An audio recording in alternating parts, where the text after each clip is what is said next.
बदलापूर आणि आसपासच्या परिसरात अलीकडे 20-30तल्या तरुणांना अचानक हार्ट अटॅक येण्याच्या घटना समोर येत आहेत. चालता चालता किंवा जिममध्ये व्यायाम करताना हृदय थांबल्याच्या बातम्या ऐकल्या की प्रत्येकाच्या मनात एकच प्रश्न उभा राहतो: माझं हृदय सुरक्षित आहे का? घाबरण्यापेक्षा जागरूक होणं अधिक महत्त्वाचं आहे. कोणत्याही महागड्या तपासण्या न करता आपल्या शरीराच्या छोट्या खुणांवरूनही आपण हृदयाची स्थिती ओळखू शकतो. सकाळी झोपेतून उठल्यावर शांत अवस्थेत मनगटावर ठोके मोजा. एका मिनिटाला 60 ते 80 ठोके असतील तर हृदय व्यवस्थित काम करतंय असं समजावं.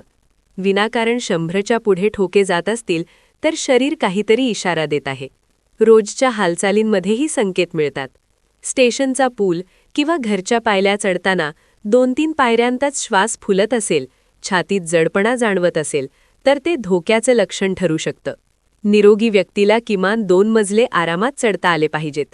धावल्यानंतर किंवा वेगाने चालल्यानंतर ठोके वाढणं स्वाभाविक आहे, पण थांबल्यावर 1-2 मिनिटात ते पूर्ववत होतात का हे महत्त्वाचं. शरीर पटकन शांतावस्थेत येत असेल तर हृदय कार्यक्षम आहे. उलट धाप खूप वेळ थांबत नसेल तर लक्ष देणं गरजेचं आहे. झोपेचाही हृदयाशी थेट संबंध आहे. सलग 6 ते 7 तास शांत झोप लागते, सकाळी फ्रेश वाटतं, तर हृदय अधिक तरुण राहतं. झोप वारंवार मोडत असेल किंवा श्वास कोंडल्यासारखा वाटत असेल तर तज्ज्ञांचा सल्ला घ्यावा. पायांवर किंवा घोट्यांवर विनाकारण सूज येणं, दाबल्यावर खड्डा पडणं याचा अर्थ हृदय शरीरातील द्रव नीट पंप करत नाहीये असाही होऊ शकतो. तसेच सततची चिडचिड, अनामिक भीती, मानसिक ताण यांचाही थेट परिणाम हृदयावर होतो. आनंदी आणि तणावमुक्त राहणं हेच मोठं औषध आहे. हृदय हे आपल्या शरीराचं इंजिन आहे. रोज किमान 15-20 मिनिटं चालणं, दीर्घ श्वास घेणं, मिठाचं प्रमाण कमी ठेवणं आणि झोपेची काळजी घेणं या साध्या सवयी हृदय सुरक्षित ठेवू शकतात.